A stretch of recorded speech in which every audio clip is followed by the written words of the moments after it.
Stan, here we are, in the loft, not feeling very well. I'm one of those people that gets cold and flus all the time. Supposed to be going to a military fair today, but we didn't.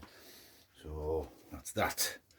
So Mrs. Stan has disappeared off out to deal with our growing number of elderly relatives we're involved with, and I've been let off the hook today because usually our weekends are pretty filled up with things like that. Anyway, I promised her I wouldn't come and sit in the shed, so I didn't come in the loft. So here we go. Right. Portuguese M40 steel helmet. Before we go any further, regular contributor and fellow YouTuber Anvil Laguerre had an interesting idea about the usage of the old gas mask tin. He didn't think it was for seeds. He thought it might be for quicklime, for putting on bodies, or used by the military hospitals for spreading quicklime. I agree with him, I think. He said basically his idea was that it's very clean for something that's been in a barn, and he doesn't think that that would have been converted like that to do seeds. They wouldn't fit through there. So that's an interesting thing. I think you might be onto something. Feel free to check out the other comments that we've exchanged on that video. But if you don't agree, please be polite with your replies. There's no need to get rude. Anyway, right, the M40, Portuguese M40 steel helmet. I had to write some notes down to apologise for that. So previously to this, the Portuguese used the Brody helmet.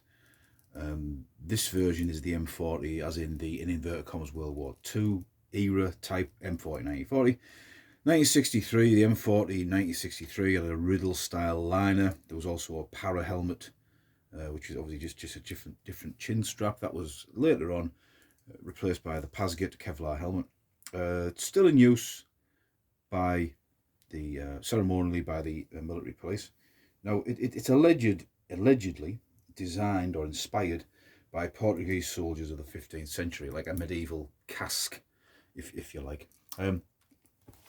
Now that's not too far from being exaggerated, because not too far. That's not too untrue, is it? Because if you think about it, most of the steel helmets you see, like pikemen, they look like Brody helmets, don't they, really, for intents and purposes. So yeah, that's where the inspiration came from. They are made of steel, and they were made by the Fábrica de Braco de Prata, or the military factory of Braco de Plata in Lisbon. Now, if you get I'll get the helmet up close. If you look, it has a like a ribbed effect on the body. That was something to do with the manufacturing process, that they didn't have the ability to do it without doing that. I'm not really sure 100%. This, as I said, this is a one with the original World War II liner, so it was more of a Riddle style liner. I did have a Riddle style liner. One of I traded that out, passed it on. So yeah, I don't know what the red mark is in there. There is no marks or stamps in either I can find. That is quite common apparently. Didn't pay a lot for this one. I can't remember, maybe 50 quid. And they are available. They're on the likes of eBay. And I put the drawstring in. There's a bit of damage there to that 3-pad liner thing, but I'm not going to do anything with that. I did do the stitching work on there, a little bit of stitching work, just to, because it was away in one corner. So that's the M40 helmet. Now, I quite like it. It does actually fit my giant loaf, which is always a bonus. I'll turn it that way, you can have a look. It's got the vent holes like the German M40 and 35. Oh, I do feel a bit ropey, honestly. Oh. So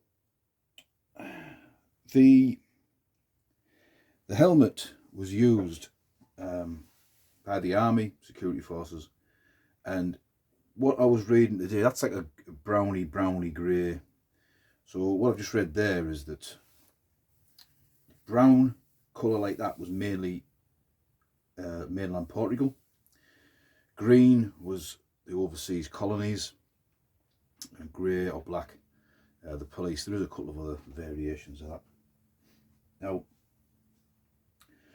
bear with me a second. So, I mean, Portugal had one of the oldest empires in the world, and from 1961 to 1974 they were involved in the Portuguese overseas wars, where basically a lot of countries in Africa, Angola, Guinea-Bissau, Mozambique, these countries were under Portuguese rule, and the government of the time didn't want them to have independence. And obviously independence was sweeping the globe. Britain had an empire. Other countries were surrendering or given back to the people whose countries it was. They were letting them have independence, blah, blah, blah. The Portuguese did not want to do this.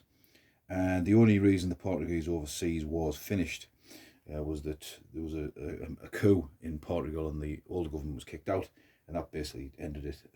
There was thousands of civilians and soldiers were killed, both colonists who were born in these countries but were Portuguese descent, and people from Portugal, etc. A horribly bloody war. And after the Portuguese left, they left loads of military kit behind, and one of the countries which repurposed their equipment and this helmet was the Rhodesians after 1974, because there was an arms embargo against them, because they didn't want to give equal rights to the black people there, and they were independent. I think they'd become independent from Britain, but obviously they want to keep it white minority rule. So that's that. So that's your Portuguese M40 steel helmet in a brown colour. I think they're quite nice. I didn't realise at the time, but so if you go for a green one with a Riddle style liner, that's probably more than likely one that's been in the Portuguese overseas wars conflict. This one, the homegrown one, if you like, or stationed just in Portugal. So yeah, I don't know if I'm going to do any more videos today. We'll see how I feel.